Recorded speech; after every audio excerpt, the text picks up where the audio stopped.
Um, I think it's just normal and it's understandable to believe that we need to achieve things, right? And I think I get that part, and it's very important. But I will suggest stop chasing things, right? And stop craving for things, and start to really attract them. I know it sounds like a cliche, but when you start attracting things, it requires from you to get better, to improve, to develop, to somehow start to really put effort.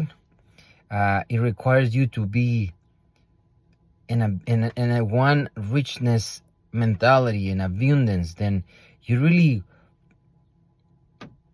deserve certain things instead of chasing it because it's a need, it's a craving, it's a desire, because that comes with a lot of more that a small gratification that it will never be enough, and you will never get everything that you want. But attracting them, you understand that you would like to have certain things, but that requires from you to be that person in order to have it. So it turns the things more inner in you, who should be, and you start really trying to how you became better and stronger and disciplined and smarter and wise. And you understand that the things do not measure your success of failure. It does more not be able to fulfill the human being that you are, which actually is more important, and you stop caring too much about what you should have a certain time, we should get in certain point. It's just, yes, you establish goals, but it's more from the determination that you understand that you will get it in some point, because it would just, you need to be the person, the right person in the right moment in order to get it. And in this, and you understand that you have to stop caring for those things, and significantly it will get you a lot more in return. That I think that it will really improve your life, because you will start preferring things instead of wanted things. And actually it does need from you different perspective. Want is more from the ego, like you want to feed something, but prefer is the things that you choose. You have choices, and you choose this other than the other one. So you choose, you prefer have a better body than no have. You prefer had certain quality of life that do not have, and you prefer to be a person that add more value, that actually just someone to have things, right? And that applies to anything in your life. Don't crave for more friends, for more better things. I mean, yes, it does, but it's just because you grow as a person, you have different standards, you somehow declare the things that's going to happen in your life, and it does happen, and you do the efforts that is required in order to get it. But something that comes inner from you with more honest perspective, with more transparency, that you know that thing did not determine who you are, but significantly will give you a reward. And that is the wealth that we have. I would say that the wealth that we should aim to get, because look at my case, for example. Like I know people sometimes don't understand these messages, and it's just because they doesn't see me having zillions of views, books is written, and a lot of followers and those kind of things. And if you ask me, yeah, I would prefer having, because I will be able to earn from that side as a passive income, doing something that is my purpose to do. But I do it because it's my purpose, and at some point I know it will pay off, my consistency. But overall, I need to be concerned to everything that I preach to apply in my life. I need to be more aware of everything that I know, I try to know, I pretend to know. The most important is if I apply it or not, if it really makes me wiser, with a man of the virtue, and a man of wisdom that I really aim to do. And that does depends on me. It depends on the effort that I put. And of course, it requires me humbleness and gratefulness that I have just to aim God as the only one giver of everything. So at the end of the day, if I just, as the scripture says, if you just aim to the heavens, everything else, it will just come. And it comes because you start to sort it out from 100 things that you think you want and you need. You reduce it by 10 and you can focalize more. And those 10s, you don't care too much if you have it or not. But indirectly, because you don't care and you just have it in your mind as a preference that is something that you would like to have, but you focus more on how you develop yourself, how you grow, and how you really change the mentality and you really give more, then things start to come in your life and return. And I see it in my life. And yes, I pay off a high price to leave many things behind. But then I have way more how much ever in my life I thought I could have, in a country that I never in my life thought that I could have, speaking a language that I never was into. And maybe I have not completely perfection these languages, but I really have different approach. I'm married with a beautiful wife that I couldn't never imagine in my life have it. And understand that everything is given. A free man cannot be a free man if does not rule themselves. I read this from Seneca, and the Bible also. It mentions that you cannot be free man if you cannot control your life. And that is all about. You are not here. You are here to live your life and live in the most fulfillment way possible. Live it. Live in the sense that you enjoy, that you are present, that you know who you are. You don't have to pretend. You don't have to show up. You know that everything is just a game, and the things comes and everything that you have and you get is just because you really prefer it to have over not having it. But it's a choice. It's a choice. And you can choose. And like, yeah, you can have that watch that can cost $2,000 or $50,000, but you just don't do it from that I need it because I need to show my status. It's just you get it because you can in the moment that you can, and you enjoy it more. And that is all about. It's about do you really enjoy the process of growth and the consistency of develop, of achieving your virtue, and to really live a life with values and ethic. And don't get me wrong, I failed many times and I get embarrassed of myself and I'm ashamed of so many things that I did that I thought even.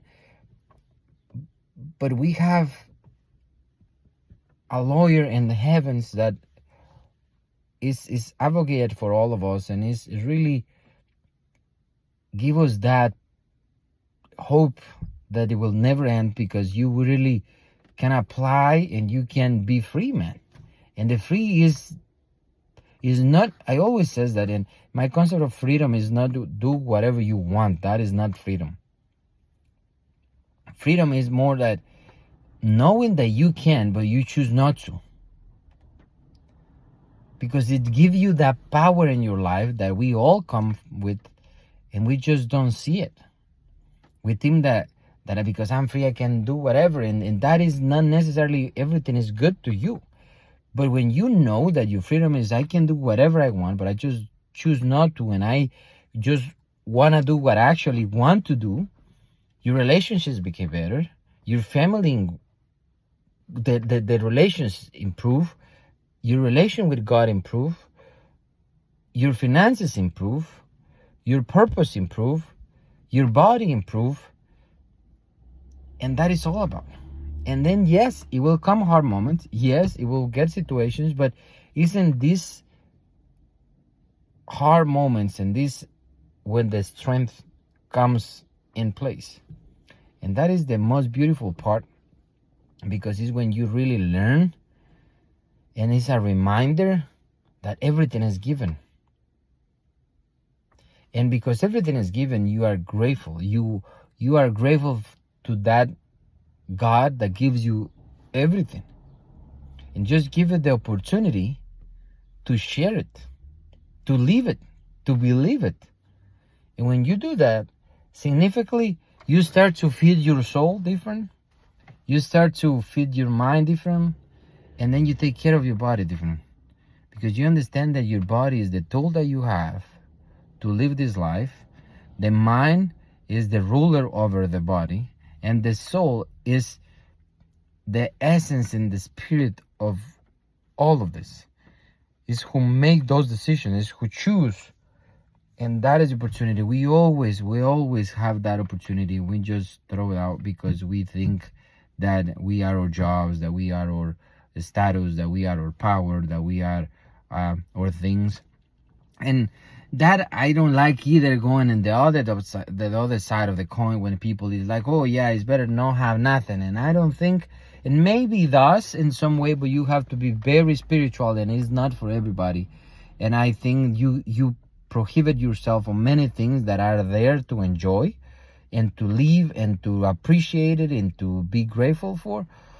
But also in the shortage of the things and the needs, and it does not exist fulfillment either, because you just need to really find a way that you can be grateful for whatever you have. And then I just feel that it's impossible to be a poor mind when you are grateful and when you work in your fulfillment. It is just not possible.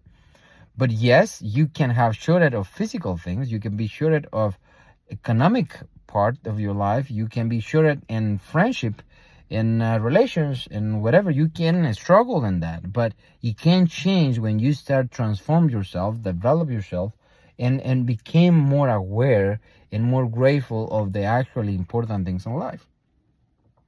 And when does that happen in your life, it's just impossible to not be fulfilled. And this is my message. This is what I'm trying to share. To live, the most important is to apply to my life, because I failed so many times, and significantly has an impact in my life when I don't respect myself. And really it's important, I think, that we understand that your purpose in life is the guide, the driven to make your life better. And wherever you are in the most blessed place possible. But it does depends of you, how you see it and what you do with it. And depends of that is how your life is going to be, how your life is going to improve, how you share who you are. I always have this metaphor when you can think, and okay, if you are naked, you don't have nothing, what you will give, what you will do. And I just always think, for example, in my case, I have that leadership. Is that inspirational part is in me. I can lead people. It's just inner in me. People comes to me for advices, for ask, and to be guide and somehow. So I have a very huge responsibility, but it is my duty to be able to be capable to inspire these people, to really help them to develop. I always see myself as this multiplier, like multiplicator, that individual who does not have powers by himself, because I don't have at all. But when I'm with someone, he exponential, we grow both, and we became better. I guess that's why I like always teamwork, sports, teamwork, relationship work, is why I cannot work alone. But significantly, I understand that some point is my duty to be alone, to make those tough decisions, that rational ones, that important ones, that really that decisions that not many people is willing to do, and not the positions that many people want to be. But this is me. What about you? I know you have one. You have one purpose that only you can do, nobody else. That is nature in you. You don't need to effort. It's just come natural. Use it. Be grateful for. Apply it. Give it. But overall, choose to attract things, to become that person, to grow, because at the end of the day, the life that you have right now, you have it because you, nobody else.